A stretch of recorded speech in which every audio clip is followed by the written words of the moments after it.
So, what is a sauna really? Is it this ancient, almost spiritual ritual that's been passed down for generations? Or is it more of a modern health hack, a tool we use to optimize our bodies and our recovery? Today, we're going to peel back the layers of steam and find out. You know, to really get what the sauna is all about, we've got to go way back to the beginning. This isn't just about some hot room. We're talking about a place that was at the very center of the human experience. So, for the early Finns, the sauna wasn't just some nice-to-have luxury. Nope, it was completely woven into the fabric of their lives, an absolute necessity. And this is what's so fascinating. We're talking about a place that was central to everything. I mean, think about it. It was so clean that it's where women would actually give birth. It was where you'd go with friends and family the night before a big celebration. It was a place to just unwind, mind and body. It was basically the original cure for a crazy, stressful lifestyle. And right at the heart of this whole thing is this incredible Finnish word, loili. Now, this isn't just steam. It's more like the soul of the sauna. It's that blast of humid air you get when you throw water on the hot rocks. And it's how you can totally customize the feeling and transform the room into your own personal cloud of warmth. Okay, so fast forward to the day. That simple Finnish hut, well, it's evolved into a whole menu of different heat therapies. We've got choices. So you're probably thinking, okay, dry heat, wet heat, light waves, what's actually the difference here? Is it just about how much you sweat, or is there more to it? Well, yeah, there's a bit more to it. This table breaks it down perfectly. So look, a traditional sauna, super hot, but very dry heat. A steam room, on the other hand, is way cooler, but the humidity is at 100%. It's like breathing in a warm cloud. And the construction is totally different too. Wood and rocks versus tile and a steam generator. We're talking two completely different worlds. But wait, there's a third player in the game, and this one's a real game changer. Infrared. See, infrared is different. It doesn't really heat the air in the room. Instead, it uses these special light waves to heat your body directly. It's like it warms you up from the inside out. And what's so cool about that is you can get really specific benefits at temperatures that are way, way lower and easier to handle. So if you just want to relax and de-stress, you can use a low setting. Need some relief for sore muscles or joints? You'd go for a medium temperature. And if you're looking for something that feels like a cardio workout, you can crank it up to high for a serious detox. It's a much more targeted way to do things. All right, but let's circle back to the classic traditional sauna for a minute. Because if you ask 10 people how hot a sauna should be, well, you're probably going to get 10 different answers.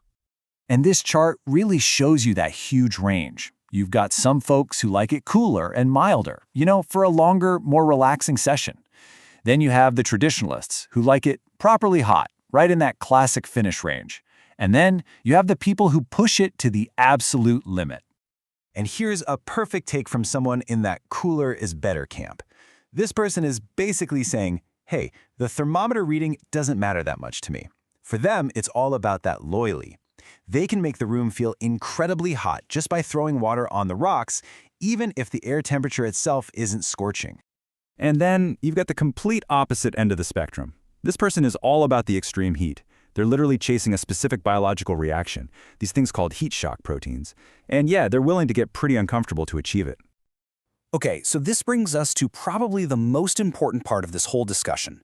We've talked about relaxing, we've talked about heat shock proteins, but what are the real benefits? And more importantly, what are the risks? I mean, look at this list of potential benefits. It's pretty incredible. We're talking better circulation, pain relief, faster muscle recovery. Some studies even point to a lower risk of things like stroke and dementia down the line with regular use.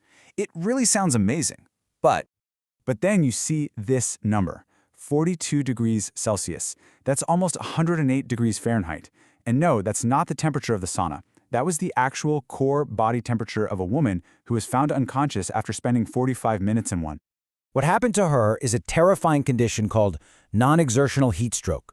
Basically, her body was exposed to so much heat for so long that its own cooling system just gave up. It completely failed. Her organs started shutting down, she had a minor heart attack, her body was literally cooking from the inside.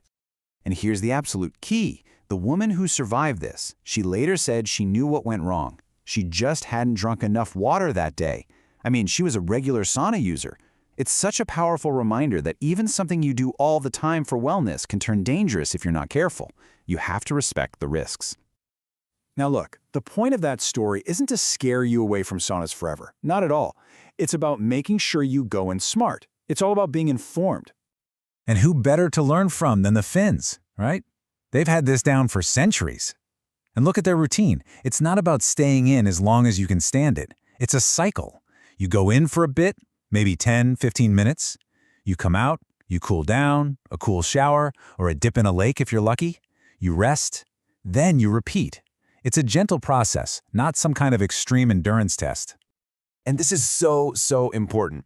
A sauna is not for everybody. If you have any kind of heart condition, a pacemaker, a recent injury, implants, really anything on this list, it doesn't automatically mean no sauna ever, but it 100% means you have to talk to your doctor before you even think about it. Seriously. And really, that's the main takeaway here. A sauna can be a fantastic tool for your overall wellness, but it's not a medical treatment. You can't use it to cure an illness, and you have to understand how it's going to affect your specific body and health. So here we are, full circle. We've looked at the history, the science, the pros, the cons, but maybe, just maybe, the greatest benefit of the sauna is something a lot simpler. In our world that is always on, maybe its real gift is that it's a place that gives us quiet permission to just stop, to do nothing at all,